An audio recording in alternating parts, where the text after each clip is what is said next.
Hello everybody, this is Mike here with SoundstageEDU.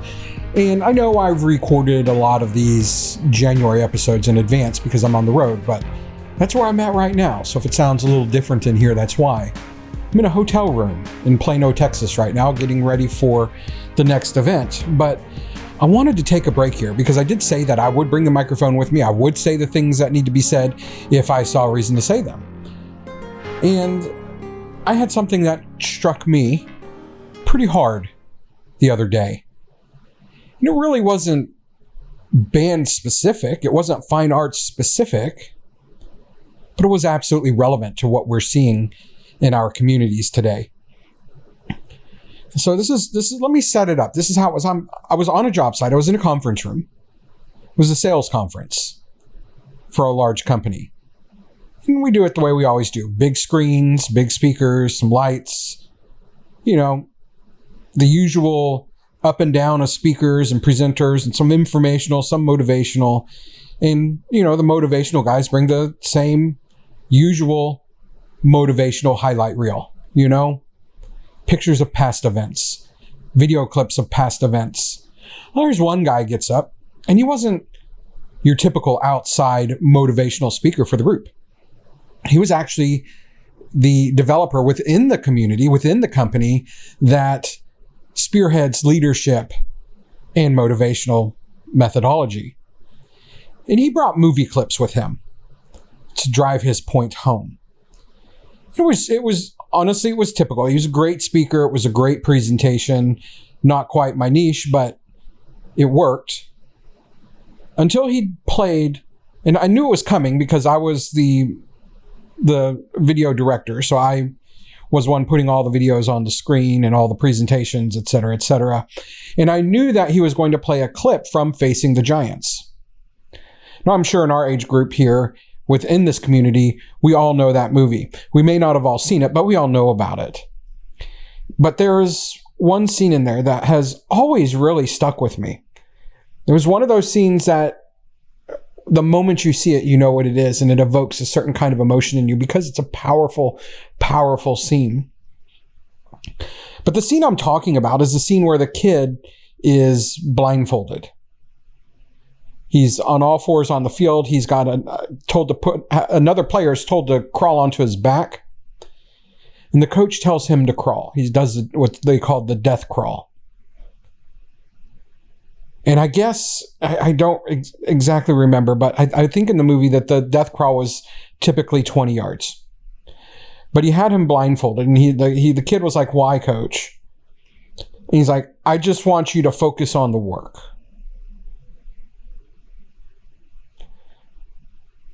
So the coach tells him to crawl, and he starts to crawl. And the kid starts to think he's done. He asks, "How far have I gone?" Because he's getting tired. He's got this kid on his back. And the kid that's crawling, his body is telling him to stop. It's telling him he's done. It's telling him he's out. But the coach doesn't let him quit.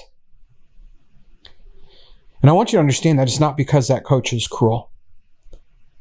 It's not this weird, situation where the coach is pushing the kids too hard.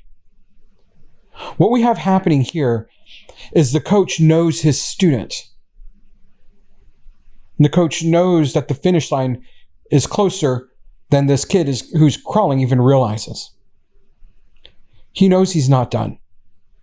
He knows he has more. I see that moment in you guys, in you parents, every single day. Those are parents who are exhausted, maybe discouraged. Parents who are one bad meeting, one rough email, or one comment away from just throwing their arms up in the air and saying, "I'm done," and walking away. And I need you to hear me. You too are closer to the finish line than you think that you are. That kid didn't quit because he was weak. He didn't want to quit. because he was weak. Maybe that's a better way of putting it. He wanted to quit. He cried out to his coach, "Am I almost there? Am I almost done, coach? I can't go anymore. It hurts." I need you to understand that it wasn't because he's weak, or inexperienced, or too young. He wanted to quit because he was carrying weight. He was carrying a weight that he didn't choose. And he did so while blindfolded, with no sense of how far he'd already gone. Does that sound familiar? All of you. You're carrying kids, programs, budgets, logistics, emotions, group chats that never stop, and expectations that were handed to you without any instructions or thanks.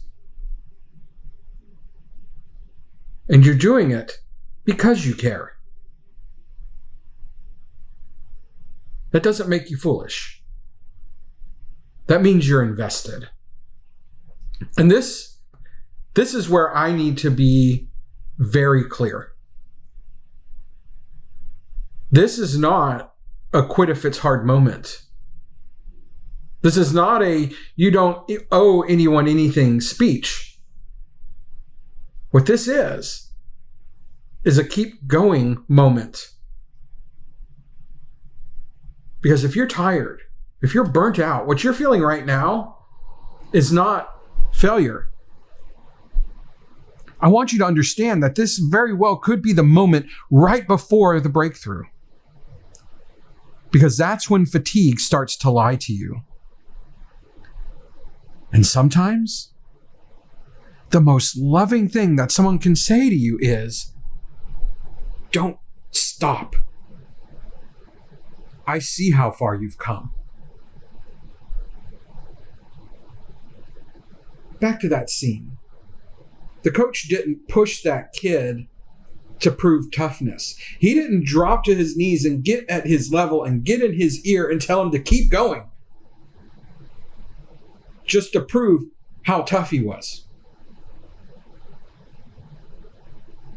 He pushed that kid because the finish line matters. And that kid needed someone to help him get there. That's what SoundstageEDU is here for.